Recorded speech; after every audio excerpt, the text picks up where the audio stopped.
What about people who say, we live in a scientific world now, Alan, and these stories about, a donkey talking and some preacher getting caught up in a sea creature and the sun standing still, that doesn't happen. How can we rely upon the Word of God when we see stories like that? Mm.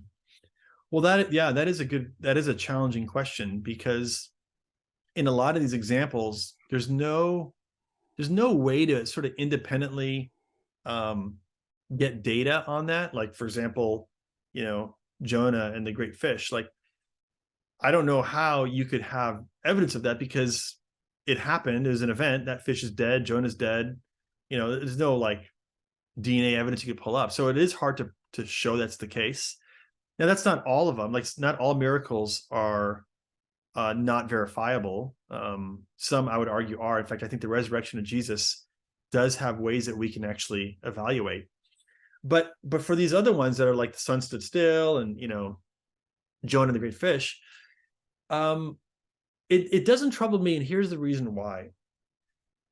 If there is an actual God, okay, if there's a God who has the power, the capacity to make the stars, to make the planets, to make the laws of gravity, and to create the laws of logic, to literally create all of space and time and matter out of nothing.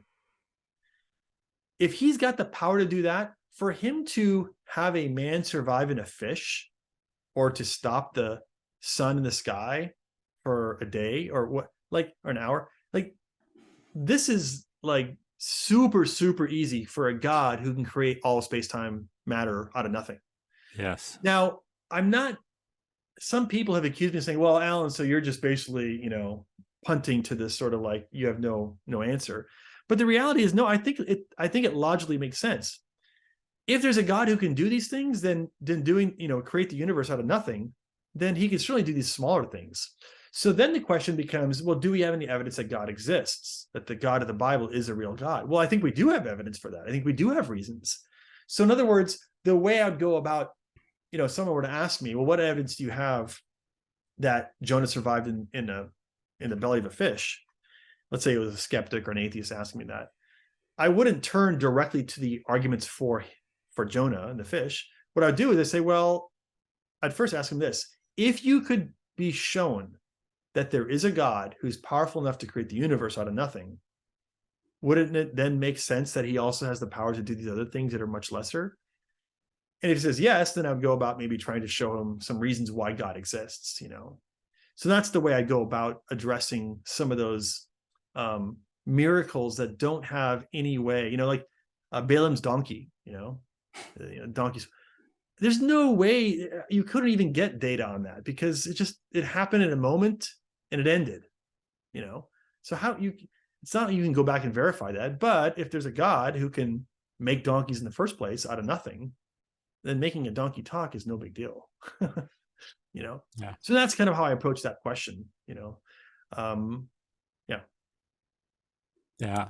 I've heard it said that, God can speak through a preacher. He can speak through a donkey real easy.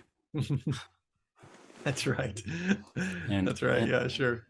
and even Jesus reaffirmed the story of Jonah in the Gospels. Sure.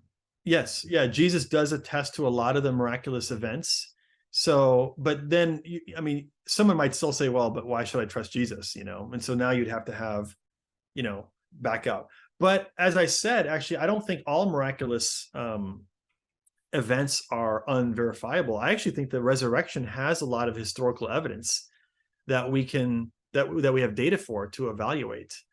And so, like Gary Habermas and Michael Licona are two scholars who've written a lot about this.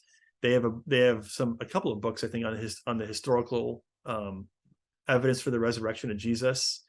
And I think their arguments are very powerful, and they're based on a lot of evidence that even non-Christian scholars accept. So, so what's interesting is that the resurrection, to me, of all the miracles in the Bible, is the most important of all the miracles. Like, even if Balaam's donkey didn't actually say anything, well, that's not significant. But the resurrection of Jesus is the pivotal event in space-time history. And yet that's the one miracle that we actually have evidence for, that we have data for. So that's pretty cool, I think.